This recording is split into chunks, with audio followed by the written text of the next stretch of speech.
Tekrar merhaba. Bu akşam sizlere yapay zeka ile yapılmış uygulama örnekleriyle yabancı dil bariyerini nasıl aşacağımızı ve bu konuda hangi kolaylıkları sağlayabileceğimizi göstereceğim.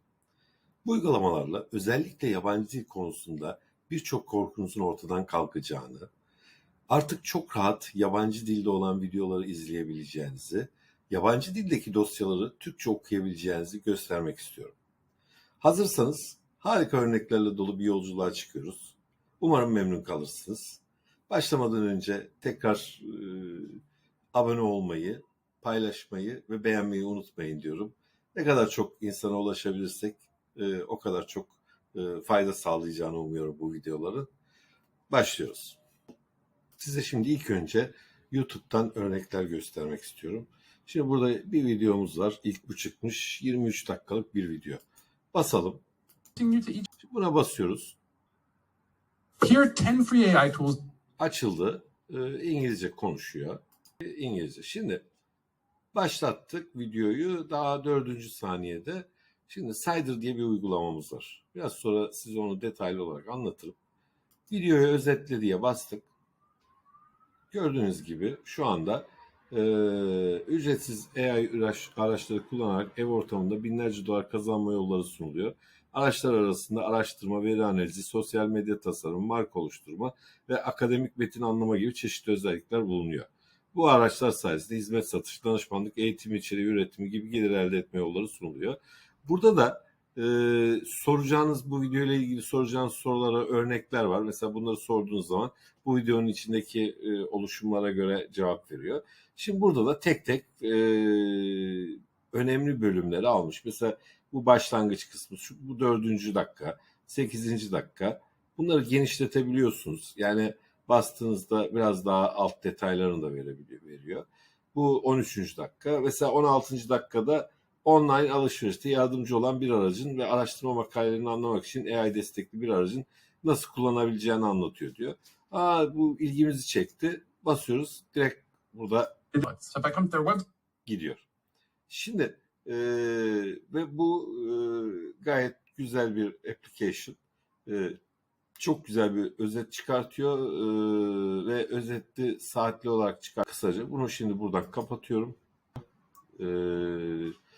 Amblemi çıkıyor. Aynı zamanda da burada otomatik olarak geliyor bir kere kaydettiğiniz zaman. Bu da direkt bütün konuşmanın transkriptini veriyor. Evet. Ve bunu da Türkçe olarak veriyor. İsterseniz İngilizceye şey yapabiliyorsunuz.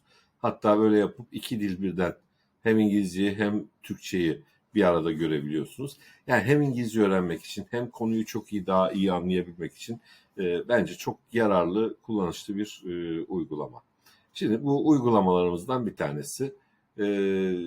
Şimdi gelelim iki. Bu da ayrı bir ChatGPT'ye bağlı çalışan özet dosyası. Yine aynı video ile ilgili. Bu daha kısa, daha bir genel özet veriyor. İşte burada tek tek ürünleri saydı ve altına da bullet dediğimiz şekilde tek tek ne yaptıklarını anlattı. Bu şekilde bu da 23 dakikalık videoyu bu kadarlık kısa bir zamanda özetlemiş oldu. Evet, şimdi tekrar başa alalım olmazsa. Bunu kapatalım. Şimdi gördük. Burada da bu metni kopyalayıp başka yere yapıştırabiliyorsunuz. Onu da tekrar söyleyeyim. Şimdi size ayrıca başka bir application göstereceğim. Şimdi bunların linklerini ben daha sonra YouTube videosunun altındaki açıklama kısmına yerleştireceğim. Bu da direkt sese çeviriyor. Türkçe'ye çevrilmiş vaziyette ses olarak veriyor. Ufak tefek eksikleri var.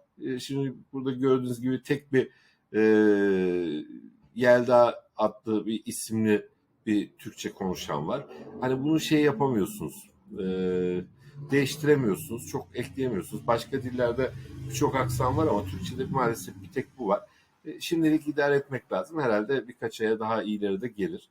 Şimdi burada açtık uygulamamızı. Şurada bu renkler yandığı zaman şimdi basınca şu anda faal değil.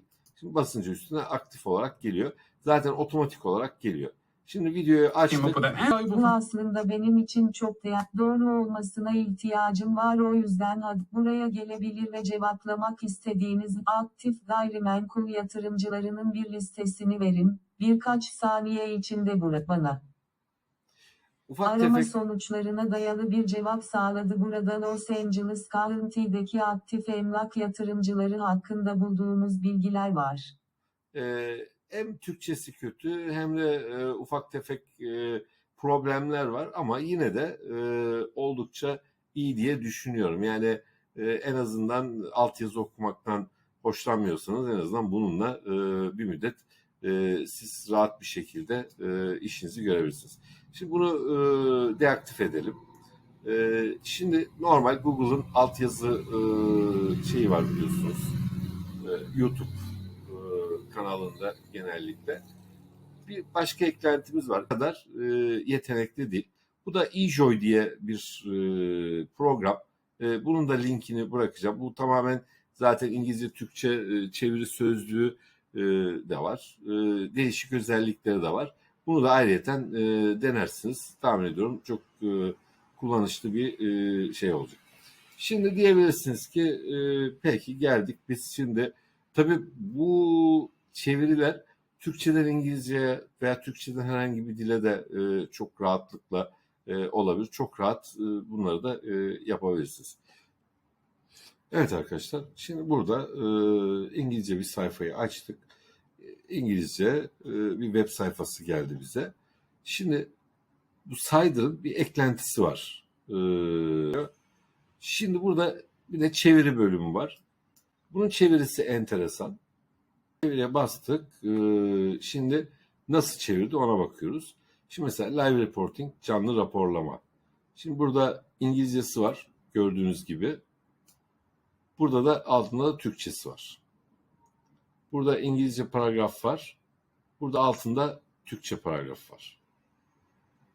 Burada aynı şekilde Türkçe.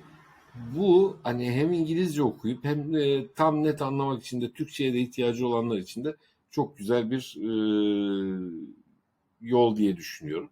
Hani tek direkt bunu Türkçe okusanız belki tam şey yapamayacaksınız, olayı anlayamayacaksınız. Biraz İngilizceniz varsa hem İngilizcenizi geliştirirsiniz hem de Türkçesini çok daha rahat bir şekilde anlarsınız. Yani bu şekilde bütün sayfayı hem İngilizce, Türkçe çevirdi. Şimdi tekrar basalım eski haline gelsin. Evet, eski haline geldi şu anda. Şimdi yanında yine bu eklentimizi açalım.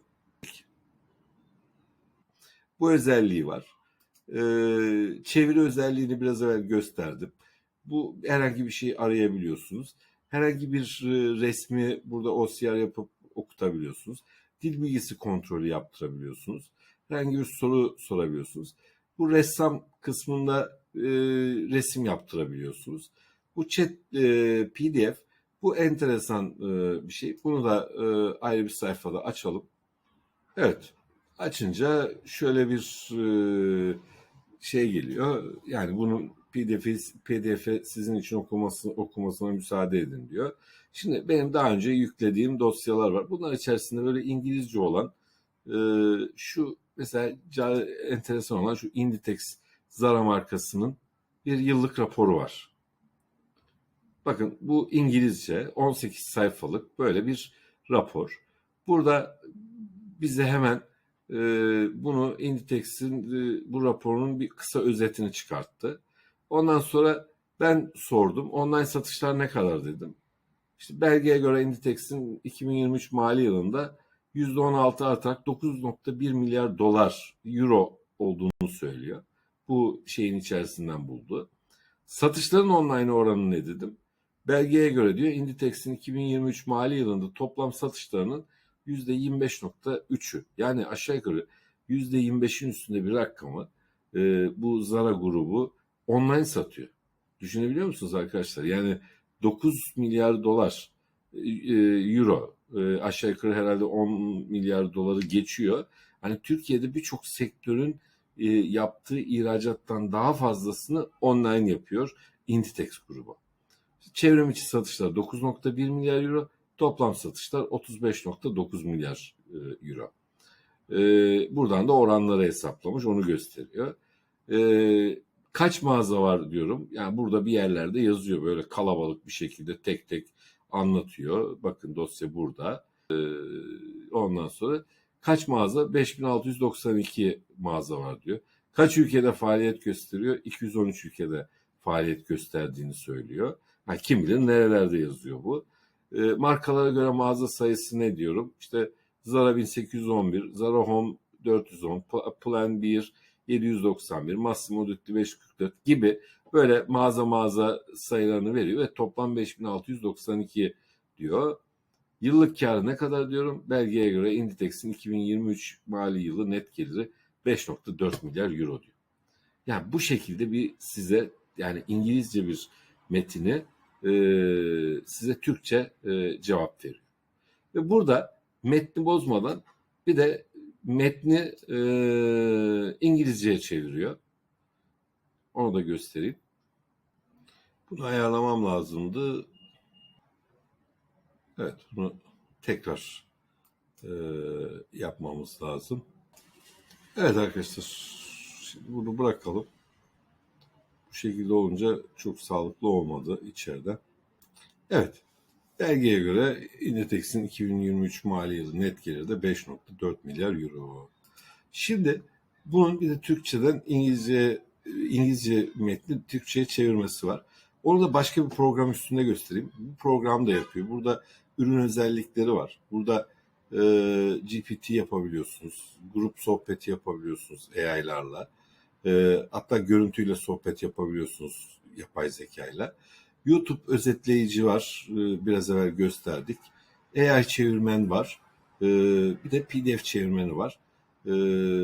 Burada deminki söylediğim özellikler, makale yazarı var, dil bilgisi kontrolü var, yazmayı iyileştiriyor, metinden resme, metin yazıyorsunuz resim yapıyor, arka planı kaldırıyor, bir alanı fırçalıyorsunuz onu kaldırıyor, arka planı değiştiriyor, metni de kaldırıyor bir resim üstünden gibi birçok özelliği var.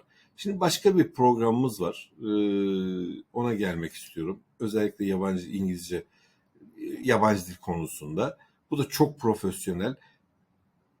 Evet arkadaşlar, bu da çok profesyonel bir program. Dipli diye bir program. Yani belki birçoğunuz da kullanıyorsunuzdur. Bu Google'dan daha mantıklı, yani Google biraz daha makine tarzı yazıyor. Bu tamamen doğal bir çevirmen gibi. Kullananlar çok memnun, ben de kullanıyorum, ben de çok memnunum. Normal metni çeviriyorsunuz, dosyayı çevir diyorsunuz. Mesela işte buradaki en büyük özellik PDF, Word, PowerPoint dosyalarınız direkt İngilizce dosyalar. Mesela deneyeceğim şimdi. Bilgisayarımdan geliyorum. Şurada bir tane İngilizce dosyam vardı. Açıyorum. Evet. Hedef dil Türkçe. Değerli arkadaşlar, PDF'in resimlerini, formatını hiçbir şey değiştirmeden PDF'i birebir kopyalıyor. Türkçe'ye çeviriyor. Evet. Türkçe çeviriyi indirdi. Aç diyorum. Aslında orijinalini de açayım. Şimdi bu İngilizce olan bir metre PDF'i, bakın PVC'nin bir yayını bu. Direkt şu renkleri değiştirmeden, bakın bu direkt Türkçe'ye çevirdi. Metnin altına gidelim. Bakın tamamen Türkçe. Bazen tabii İngilizce ile Türkçenin uzunluğu kısalığı tutmadığı için işte bir sayfa kaydırmış gibi oluyor. Böyle boş bir sayfada çıkıyor. Ama bakın şu grafiği bile şuralara o yazıları bile Türkçe'ye çevirdi. Biraz ufak tefek problem olmasına rağmen bence çok başarılı. Yani İngilizceniz zayıfsa herhangi bir yurt dışından gelen bir raporu çok rahat Türkçe'ye çevirip okuyabilirsiniz. Şimdi bunun orijinalini açayım. İşte orijinali de bu. Bakın, yani bir fark yok. Bakın buradaki şeyleri aldı, orada Türkçe'ye çevirdi.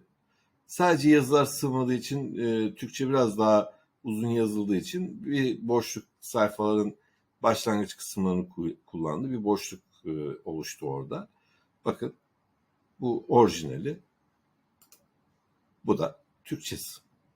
Yani şu kutular, şeyler olduğu gibi hiç bozulmadan yaptı. Şimdi tabii bunlar aslında çok az, hızlı bir zamanda yapılan işler. Yani bunları şöyle takdirle karşılıyoruz. Yani normalde bizim belki yarım gün uğraşacağımız bir işlemi artık bu 1 dakika, 2 dakika içerisinde yapıyor. Şimdi tahmin ediyorum süremiz de uzadı. Şayet sığarsa videonun sonuna yetiştirmeye çalışacağım. Umarım bu anlattıklarım size faydalı olmuştur. Bunlarla ilgili ben linkleri YouTube videomuzun altına yerleştireceğim. Herhangi bir sorunuz olursa bana yazabilirsiniz. Yazdığınız sorulara da muhakkak cevap vermeye çalışacağım. Tekrar görüşmek dileğiyle. Kendinize iyi bakın. Daha güzel programlarda beraber olmak dileğiyle. Tekrar abone olmayı, beğenmeyi ve paylaşmayı unutmayın. Görüşmek üzere.